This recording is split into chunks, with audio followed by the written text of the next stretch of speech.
Hello, c'est Guillaume. Aujourd'hui, nouvelle étude de cas. Je vais analyser le portefeuille d'un membre et on va voir pas mal de bons points et remarques utiles à tous pour faire croître notre patrimoine. Allez, c'est parti pour étude de cas du capital de Benoît, qui a 24 ans, c'est un jeune actif fraîchement diplômé, ingénieur en cloud et sécurité informatique, spécialisé dans le cloud AWS. Donc le cloud AWS pour Amazon Web Services, le cloud de l'entreprise américaine Amazon qui cote au Nasdaq. C'est aussi sa division la plus rentable cloud au passage, devant la partie consommation d'Amazon.com, et c'est aussi le cloud le plus utilisé dans le monde par les entreprises. Donc déjà, ça part bien pour Benoît avec son expertise dans une technologie cloud AWS qui est très demandée sur le marché de l'emploi pour sa puissance et ses économies à grande échelle. En termes de montant, il a signé un CDI à 50 000 € brut annuel en sortie d'école, après y avoir fait un stage. Ça aide d'avant-dernière année d'école d'ingénieur. Et ce niveau de rémunération, c'est dans la moyenne haute de son école, post-vague d'inflation, mais aussi assez classique dans la tech sur un business en cloud qui est très demandé, avec des compétences qui sont rares et donc chères. Donc on sait que sur le cloud, ça paye bien, on peut voir ça dans la plupart des études de salaire, avec ici un petit aperçu sur les fourchettes en milliers d'euros annuels des salaires fixes de sa branche. Alors Benoît, si on lui déduit ses charges et ses impôts, il se retrouverait à 2800 € net par mois, donc après impôts. Donc pour les impôts, il a simulé ça sur le site des impôts avec les impôts de 2023. Donc il a pris 3400 € comme hypothèse qu'il a mensualisé pour arriver à 2842 € net après impôts par mois. Donc ce qui place quand même Benoît à 24 ans dans la catégorie des aisés en France. Donc sans être riche non plus, on est bien d'accord, selon l'INSEE en tout cas. Alors oui, il commence à travailler plus tard. Là, il a déjà 24 ans, il n'a qu'à commencer à travailler bien plus tôt. Mais voilà, vu qu'il est dans un secteur qui est très demandé et qu'il a travaillé dur quand même dans une bonne formation, qu'il a réussi aussi avec brio, il faut quand même le signaler, à passer des entretiens techniques très exigeants dans son entreprise, ce qui n'est pas donné à tout le monde, il y a donc une conséquence assez logique qui se retrouve dans le top 25% de la population en termes de niveau de revenu net selon l'INSEE. Déjà, ici, premier bon point pour Benoît qui part avec un salaire plutôt bon pour la France. Après, on va regarder quand même les dépenses. Il a fait le choix de vivre hors de Paris, en proche banlieue, dans la ville de Sartrouville. On restait sur la ligne du RER A pour aller au travail, en prenant la décision aussi de vivre en colocation. Ça, c'est pas anodin parce que ça va permettre à Benoît de faire des économies significatives en termes de budget. Ainsi, après avoir payé son loyer de 700 €, toutes charges comprises, et ses dépenses de transport, de courses, d'assurance mutuelle, de sortie, etc., il lui reste à la fin du mois une capacité d'épargne de 1400 €, ce qui représente un bon 50% en termes de taux d'épargne. Déjà ici, encore un bon point, Benoît, là, il a adapté une bonne stratégie. Ça me paraît, à mon sens, une bonne approche de ne pas vivre à pleine capacité de son salaire et d'en profiter pour mettre de côté, car quand plus tard, avec potentiellement un jour une maison, une femme, des enfants, des vacances à plusieurs, etc. à financer, c'est en général à ce moment-là plus compliqué, si le salaire n'évolue pas suffisamment, pour une bonne partie des Français en tout cas. D'autant plus qu'à suite à cette vague d'inflation, à laquelle on ajoute les impôts pour ceux qui travaillent, c'est quand même compliqué en France de dégager une capacité d'épargne conséquente. Bref, pour Benoît, c'est quand même une bonne situation, et le plus important, c'est que Benoît a compris qu'il fallait qu'il commence à investir tôt. Et ça, je sais d'expérience que la valeur temps lui sourira sur le long terme. Donc ici, 1400 € par mois qu'il a commencé à investir dès la semaine dernière sur son PEA. Donc c'est assez intéressant de partager cette vidéo aussi à chaud. Ensuite, chaque mois, il compte mettre 1400 € pendant 5 ans. Donc ça, c'est son plan initial théorique bien sûr. C'est modulo les ajustements à la hausse ou à la baisse aussi. Car s'il atteint ses objectifs, il s'attendrait à toucher une prime variable aussi, autour de 6 000 € brut la première année, ça c'est pas rien. Il pourrait la partager, donc la diviser par 2 pour en investir une moitié et utiliser l'autre moitié pour ses congés par exemple. Donc si on utilise le petit simulateur gratuit de croissance pragmatique sur Guistamp.com, là on peut supposer qu'il accepte un risque de 28% et qu'il cible un rendement avec dividende réinvesti de 7,5%.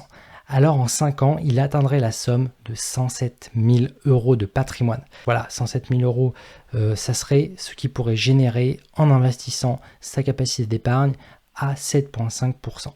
Donc ça, c'est s'il conserve bien sûr sa capacité d'épargne sur 5 ans. Et bien sûr, ces paramètres ils peuvent évoluer dans le temps. Là, c'est une simulation, donc s'il a encore plus de rendement, encore plus d'épargne, ou encore mieux s'il investit pendant plus longtemps que 5 ans, alors son capital potentiel sera mécaniquement encore plus important. Alors maintenant, jetons un coup d'œil à son portefeuille. Si on regarde concrètement en termes d'action, il est passé concrètement à l'action du coup ce mois de juin 2024.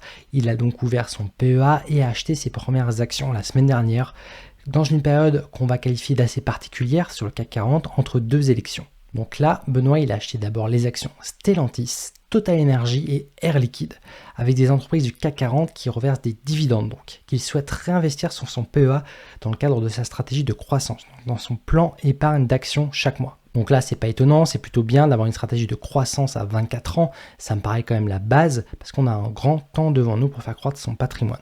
Et là, ce qu'il fait, c'est qu'il réinvestit 100% de son dividende qu'il perçoit sur son PEA.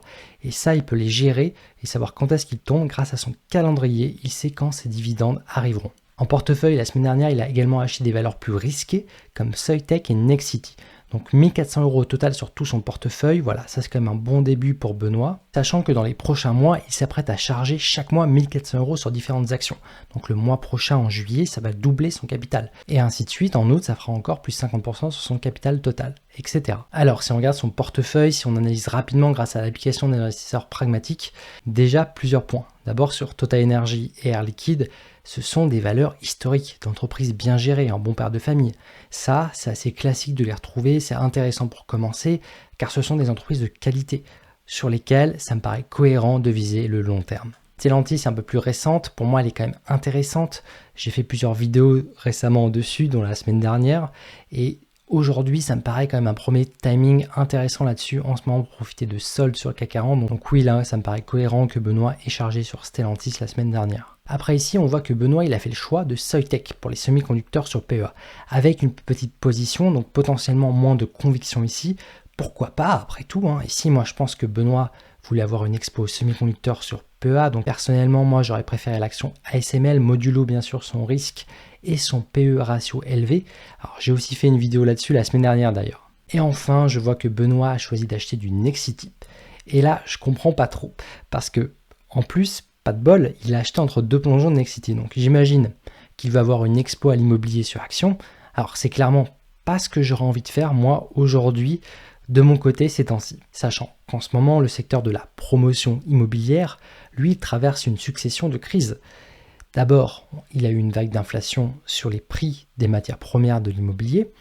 Ensuite, ils ont quand même eu des taux courts qui sont bien montés depuis 2 ans pour faire face à l'inflation. Et enfin, il y a aujourd'hui un risque de remontée des taux long terme. Donc bref, c'est pas un secret, je suis très pessimiste personnellement sur l'action Nexity. Pareil pour Icade d'ailleurs. Après, bien sûr, tu fais comme tu veux Benoît, ça reste une petite position. Donc aujourd'hui, en termes de risque, ça se mesure sur Nexity. Tu peux même aller la voir directement en cliquant sur l'action dans l'application. Là, on est sur un risque qui est très élevé, autour de 65% attendu sur 6 mois. C'est quand même une entreprise qui ne fait plus de bénéfices aujourd'hui et qui accuse le coup. Et dont même le management, donc le top management de l'entreprise, partage ses inquiétudes, publication après publication, sur la mauvaise tendance du marché de l'immobilier en France. C'est sans surprise ici l'entreprise la plus risquée que tu as en portefeuille, elle pèse 6% de ton portefeuille aujourd'hui, ça me paraît impar ici, ça c'est à toi de voir en termes de pondération. Après je te rassure, tu es bien loin d'être le pire que j'ai vu en coaching, avec certains qui avaient une pondération de plus de 50% sur des entreprises biotech encore plus risquées, avec des niveaux de risque qui dépassaient les 90%. Maintenant, si on prend un contre-exemple, un meilleur exemple aussi à mon avis, si on regarde Stellantis pour comparer. Donc là, on est sur une action qui a un risque attendu qui est plus cohérent avec moi pour une stratégie de portefeuille de croissance géré en bon père de famille avec 33%, sur une entreprise qui fait des bénéfices ici, quand même 16,8 milliards attendus cette année en 2024, ce qui fait quand même plus 17% de croissance sur ses bénéfices. Là, ça me paraît quand même plus pragmatique que Nexity aujourd'hui. Bref, donc là c'est la première fois que tu investis Benoît, donc déjà bravo à toi, ça c'est vraiment un point qui est très important, tu mets vraiment les moyens là-dessus, on peut pas dire le contraire, donc là c'est vraiment très bien, en plus tu as investi ton premier salaire que tu as reçu le mois de mai, tu l'as investi dès le mois de juin, donc là-dessus nickel, tu t'es lancé, tu apprends beaucoup aussi en te formant, ça c'est top. Après globalement, là tu es en train de te construire ton portefeuille progressivement ici, avec une position totale à 1400 € et avec moins 4% sur la semaine dernière. Parce que là, si on active la comparaison contre un indice de référence, tu as choisi ici le CAC 40. Donc là, on voit que même sur le CAC 40, ça s'est pas forcément très bien passé. Également, tu m'as partagé avoir un peu peur dans cet environnement de risque politique. Après, justement, là, je pense que tu fais ce qu'il faut. Donc, pas d'inquiétude là-dessus, Benoît. Moins 4% en une semaine. Dans ce contexte-là, c'est assez exceptionnel. C'est pas la fin du monde non plus. Tu rentres au moment où ça baisse avec de grosses liquidités à venir avec ta capacité d'épargne. Donc voilà, c'est tactiquement, là il y a des bonnes idées pour commencer à profiter de cette première vague de soldes. Puis tu verras dans quelques années, si tu investis avec des critères que je te partage là, dans le module 6 notamment, pour choisir des entreprises de qualité, avec beaucoup de critères aussi que je partage en vidéo publique sur YouTube, je suis convaincu que quand tu vas regarder en arrière sur cette période de juin-juillet 2024, tu seras content de ne pas avoir gardé toutes tes économies en euros, se faire dévaluer par l'inflation, car l'inflation dévalue mécaniquement ton argent sur le long terme. Donc bref, après tout, moi je suis sûr que là tu l'as bien compris et tu es sur le bon chemin. Puis tu verras le mois prochain, d'ailleurs, tu vas doubler ton capital parce que tu comptes investir encore 1400 € en juillet sur d'autres titres. Tu vas aussi moyenner cette baisse et tu pourras faire le bilan de tes investissements long terme plus tard. Aussi, tu avais envie d'aller voir ce qui se passe sur d'autres valeurs européennes comme Novo Nordisk, d'après ce que tu m'as partagé, et de regarder aussi d'autres grands noms du CAC 40, des valeurs identifiées comme en solde. Donc là, c'est bien déjà, tu as l'idée qu'il faut aller prendre des soldes sur des entreprises qui ont un niveau de valorisation intéressante, car tu as bien compris que tu commences à un bon moment. En plus, tu m'as partagé, après avoir regardé la rediffusion du live, que tu voulais aussi commencer un CTO pour investir sur certaines pépites américaines. Et ça aussi, c'est une bonne décision pour diversifier ton patrimoine, le diversifier contre le risque français, avec certaines que je vais partager ici à tout le monde, comme les actions Visa et AMD. Donc voilà, ici tu as choisi des actions plutôt que le système de retraite actuel pour ton futur. Donc voilà, là tu vas pas compter sur Bruno Le Maire et sa gestion pour ta retraite. Ça, je pense déjà tu as tout compris. Se la faire soi-même, c'est significativement plus rentable et ça se fait à partir de 500 € par mois. C'est rentable de le faire, très rentable de le faire. Et c'est même intéressant des 150 € par mois à investir pour être capable de quand même déjà la compléter, à condition bien sûr d'avoir plus de 10 ans devant soi pour le faire. Donc l'investissement, c'est pas réservé qu'à ceux qui ont plus de 1000 € par mois à investir, des 150 €, ça se fait. Bien sûr, après les conséquences ne seront pas les mêmes, il ne faut pas non plus aller chercher des solutions miracles qui n'existent pas, mais voilà, des 150 € par mois, tu peux aller voir dans le simulateur gratuit que je t'ai fait sur guistorm.com, c'est un nouvel outil accessible à tous, c'est d'utilité publique. Voilà, j'ai pas fait de vidéo spécifique dessus, c'est cadeau, on me l'a beaucoup demandé, et puis ça simule aussi le risque, ça peut te donner aussi une idée. Donc voilà, toi aussi, je t'invite à aller simuler la croissance de ton portefeuille en ajoutant ton patrimoine initial et en indiquant la capacité d'épargne et d'investissement mensuel que tu souhaites allouer. Maintenant, on va essayer d'aller un peu plus loin avec le cas de Benoît. Pour une retraite potentielle, imaginons, donc pour Benoît, quand tu auras 30 ans. En théorie, tu auras à peu près, si tu atteins ton premier objectif, 100 000 € sur PEA à 7% par an avec dividendes réinvestis. Et là, ce qu'on va faire, c'est qu'on va voir combien ça pourrait te faire en rente à 60 ans. Le tout en baissant ton niveau d'investissement mensuel. Pourquoi moi je baisse ton niveau d'investissement mensuel pour cette deuxième simulation? Parce que moi je pense que, quoi que tu dises, je ne pense pas que tu vas vivre toute ta vie en colocation. Parce que tu verras bien déjà si tu tires les 5 ans. Mais personnellement, moi je pense qu'il faudra étudier le cas où ta capacité d'épargne baisse pour voir ce que ça donne concrètement.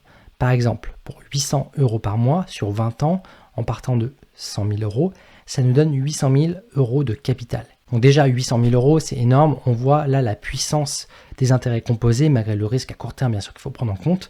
Mais le bilan que j'en tire ici, c'est que voilà, c'est quand même beaucoup plus rentable sur le long terme d'investir dans des entreprises de qualité. Et à partir de là, on peut tout simplement ajouter des dividendes à verser à terme, donc potentiellement réallouer ton portefeuille en un portefeuille à dividendes pour, disons, cibler les 5% de dividendes bruts moyens, ce qui te générerait 40 000 € de dividendes bruts annuels. Donc ça, c'est horizon 20 ans à partir de 30 ans, donc quand tu aurais 50 ans. Donc voilà, là, ça donne déjà une idée pour la deuxième partie de ta phase d'investissement. Donc ça, c'est intéressant, ça donne des idées de vers où tu vas avec tes investissements.